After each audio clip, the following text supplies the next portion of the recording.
In Syrian tradition, the church is seen as the paradise, the same paradise which is mentioned in the book of Genesis and in the book of Revelation. A paradisical reality is perhaps the most mentioned theme in the Eastern Orthodox liturgy, particularly in Syrian liturgy. In this liturgical reality, one stands not in linear but in the sacred time and space. So the Orthodox worship space is a liturgical setting where heaven and earth, living and departed, celestial beings and the communion of saints coming together as one family worshipping the one triune God. It is with this theme that the icon murals on the eastern wall of St. Thomas Orthodox Theological Seminary were painted. St. Thomas Orthodox Theological Seminary, or STOTS Nagpur, is one of the two main seminaries of Malankara Orthodox Syrian Church, the Indian Orthodox Church. There are 7 sets of icons in these murals: Holy Theotokos, Assurance of St. Thomas, Hospitality of Abraham, or the icon of Holy Trinity, the 12 Apostles, the Archangels, the Seraphims on the ceilings, and the Tree of Life inside the altar. In this video, we will look at 2 icons. On the northern wall, we see the icon of Theotokos, Mother Mary holding Christ Jesus.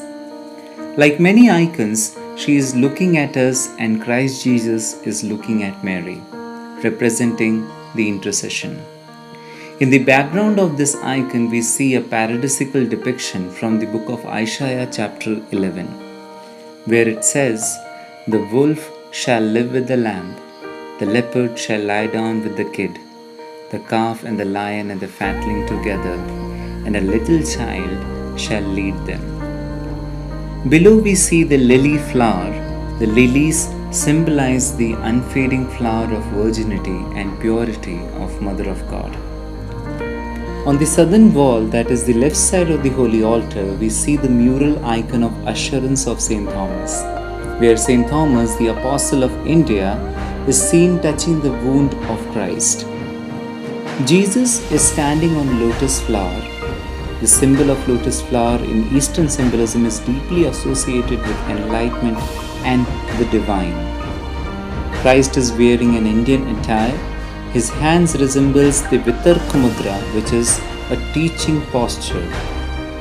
Here we see St. Thomas touching the wound of Christ, proclaiming one of the greatest confessions, "My Lord and my God, Mere Prabhu, Mere Ishwar." The background resembles the Kerala setting. We also see the presence of peacock and peahen, which were the symbols of eternity in the early church. In both the icons of Theotokos and Assurance of St. Thomas, the inscriptions are in Hindi because Hindi is a common language in this part of India. The 3 letters mentioned in the halo of Jesus could be parallelly seen with the 3 Greek letters mentioned in Byzantine icons. These 3 letters are A, Ma, and Aha. Here, A and Aha are the first and the last swar of Sanskrit language, as written in Isaiah chapter 44 verse 6, Book of Revelation chapter 22 verse 13. I am the first, I am the last. I am the Alpha and I am the Omega. Ma is the letter representing the mediatorship of Christ, as mentioned in the first letter of St. Paul to Timothy, chapter 2, verse 5. Together, these 3 letters form the symbolic expression Adyanam, Madhyanam, Anandanam, meaning He is the first, He is the mediator, and He is the last. In this video, we covered only 2 icons out of the 7 set of icons inside the Nagpur Seminary Chapel. Do let us know your feedback in the comment section, share this information with others, and support the project Graphic.